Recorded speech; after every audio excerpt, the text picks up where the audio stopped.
It's a red light. You put your foot on the brake pedal, but nothing happens. You push it again. It goes to the floor, but the car doesn't slow down. Oh no. You try again and again, but nothing happens. Your brakes have failed, and nothing can stop this 2-ton machine that's on a warpath. If you don't know what to do next or don't do it correctly, you could die or kill other people. Here's how to survive brake failure. Drivers tend to push the speed limits and find out what a vehicle can do while operating at those speeds. But we can't keep speeding forever. At some point, we'll need to slow down and eventually stop. With this crucial need, car braking technology has changed and evolved. When the driver pushes the brake pedal down, it creates pressure in the hydraulic brake line. Brake fluid is nearly incompressible. The pressure is increased by the pedal, booster, and master cylinder. The caliper then forces the brake pads against the disc brakes, and that causes the vehicle to slow down. While this system is both intricate and reliable, it isn't perfect, and failures can occur. How often do brakes fail? Is it safe to downshift an automatic car? Why do some hills improve your chance of surviving?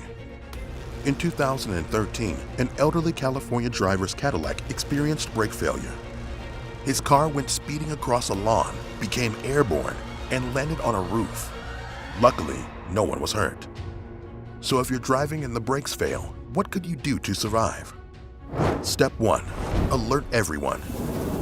As soon as you realize your brakes have failed, warn the drivers and pedestrians around you. So switch on your hazard lights right away and honk the horn to draw attention to the vehicle. This way, people see your hazard lights and know something is wrong. This can encourage them to get out of your way and clear a path for you, and it can reduce the chance of hitting other vehicles. Step 2. Use friction. Friction is the brake's best friend. Friction on the brake disc causes the car to slow. And even if the brakes aren't working, friction can still help you.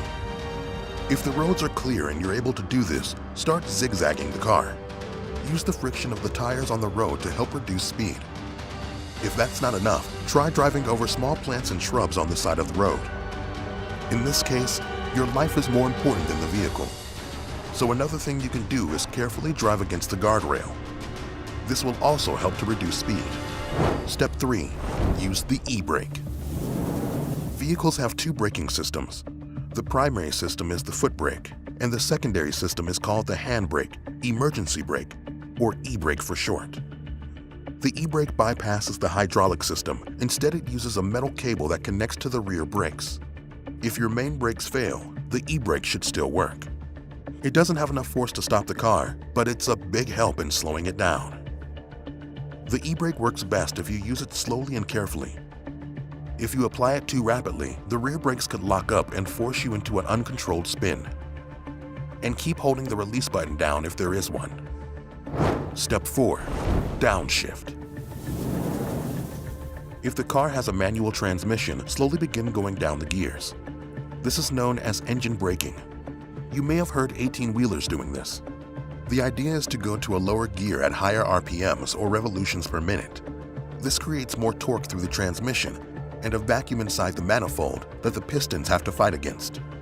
So the power and speed will drop. Like using the e-brake, don't do this too quickly. If you go down through the gears too quickly, the rear wheels might slow down too rapidly, and this will make your car go into a spin. And if you're driving an automatic car, you might have access to a Triptronic transmission. This allows you to override the automatic system and select the gear you want. Slowly go back down the gears, down to first gear. Step 5. Head for the hills. If you're still trying to slow down, look for a hill or any upward slope that can help you. It can be an on-ramp, a hilly street, or even a specially designed runoff area. Even a slight upward slope could provide the gravitational force you need to slow down to a complete stop. In 2015, traffic safety reports showed that between 2005 and 2007, 0.45% of car accidents resulted from brake failure. While that number is small, brake failures do happen, so make sure your brakes are inspected and maintained regularly. Maintenance and using these 5 steps could save your life one day. Congratulations! You safely stopped a car with no brakes. But what if you discover the car is hanging off a cliff? We'll take out your cell phone and watch how to survive a car hanging off a cliff right here on How to Survive.